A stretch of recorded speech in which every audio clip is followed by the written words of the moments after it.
Isang mapagpalang araw sa ating lahat. Kamusta na po kayo?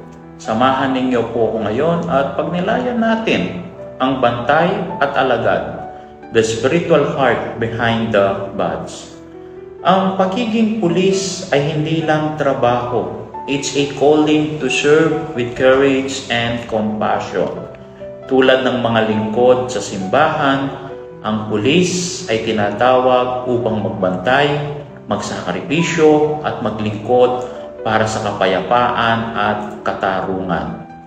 Batid po natin na hindi madali ang humarap araw-araw sa panganib at tukso. Pero ang pulis na may pananampalataya ay naglilingkod hindi lang sa batas, kundi sa bayan at sa Diyos. Siya ay hindi lang tagapagpatupad ng batas, kundi tulay ng awa at katarungan sa lipunan. Sabi nga po ng ating namayabang Santo Papa na si Pope Francis, and I quote, "The world needs Christians who are not afraid to open their hearts to the will of God and serve their brothers and sisters."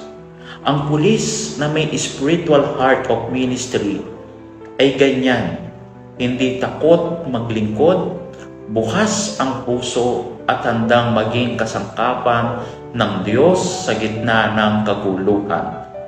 Tulad ng sinasabi sa Mikas chapter 6 verse 8, "Act justly, love mercy, and walk humbly with your God."